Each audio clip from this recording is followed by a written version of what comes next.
Hello everyone, welcome to the lecture series of Introduction to Python, and in this lecture we are going to discuss the data type which is most used, that is the list, in with detail. Hello everyone, welcome to the second part of the list.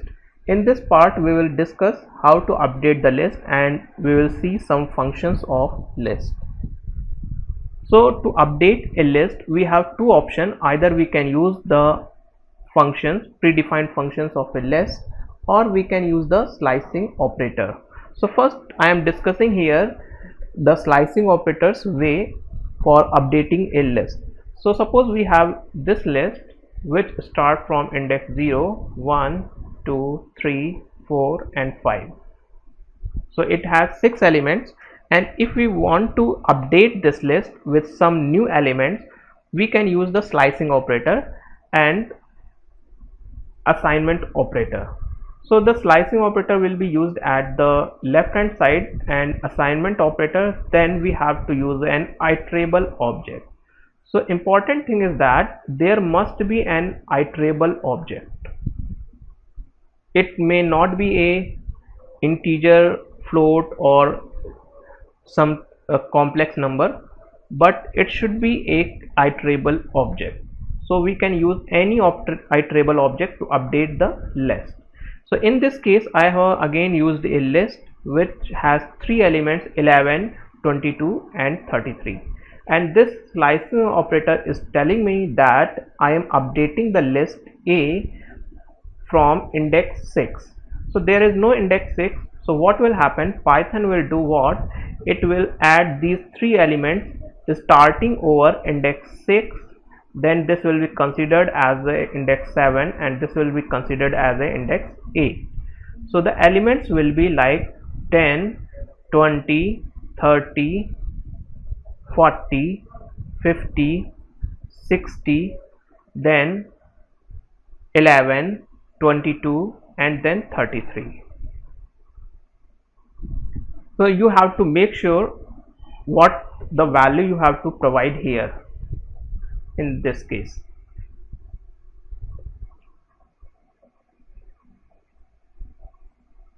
We can also use this way if we do not know what is the last index. So this is the simplified way of updating a list.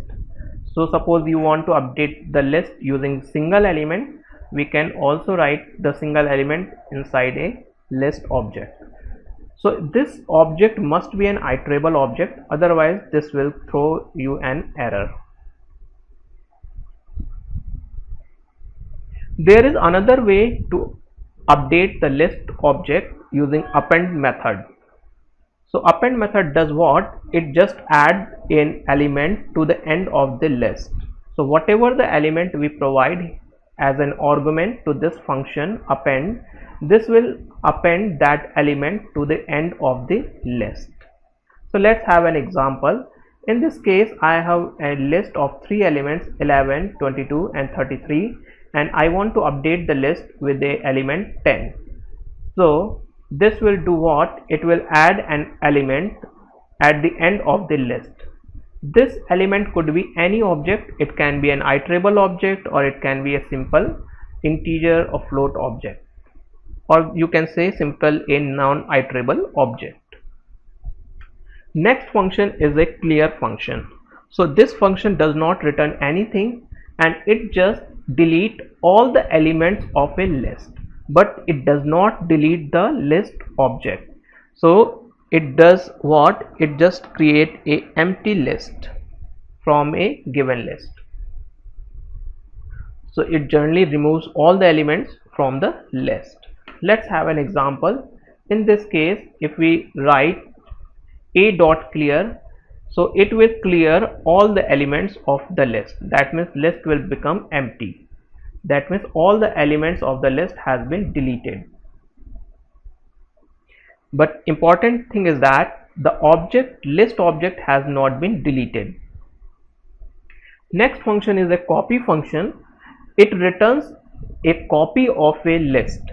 So the syntax is you have to call this function using list object, that is list dot copy, and it returns a shallow copy of the list. So let's see an example. In this case, I have taken a list A which has 3 elements 11, 22 and 33, and if I write A dot copy, so this syntax will return a copy of this list object. So this will be what this will do, what it will create a new object which has the same value, that is 11, 22 and 33.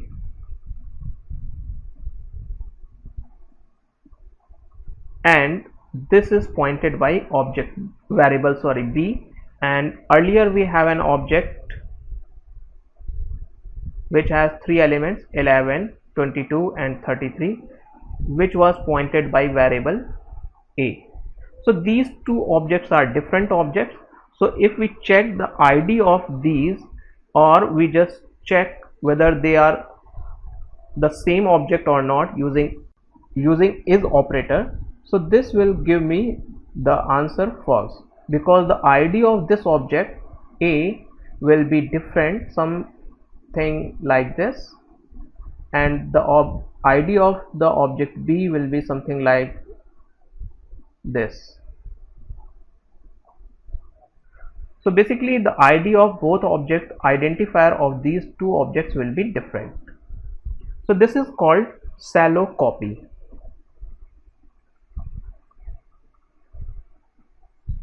Next function is the count function. So it just count the element which we have passed inside the argument of the count function. So it returns an integer value, that means counting of that value in the list. So let's take an example. In this example I have used a.count 4. So this method count will count the element 4 in this list. So it exists 3 times, so the answer is 3. And suppose if I write a.count 11, so it will give me the answer 0, because this element 11 does not exist in this list. Let's see another function, extend function. So extend function is also used to update the list, and it takes an iterable object as a argument, and it does not return anything. So the syntax is list.extend, and iterable object is passed as a argument. So let's an example. In this example I have taken a list A which has 3 elements 11, 22 and 33, and I am extending this list with another list object. So this is a single list object which has 3 elements. So this is a single object which is having 3 elements, and this is a list object basically.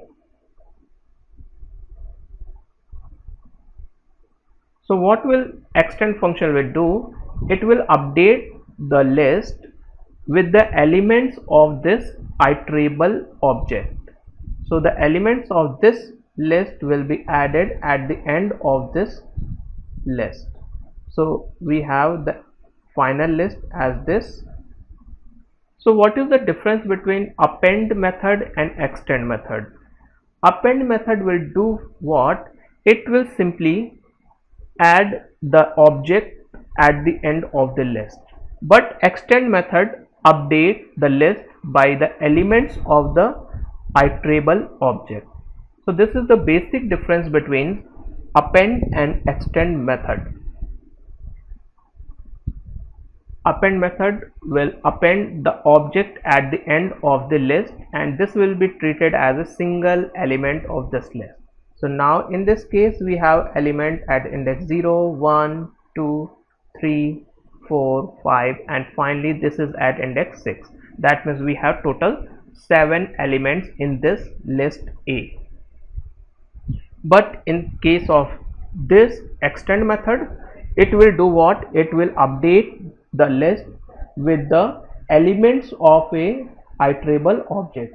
So in this case the indexes will be like this: 0 1 2 3 4 5. So there were 3 elements and we have added a list object which has 3 elements. So now the total element will be 6. So this is the difference between append method and extend method.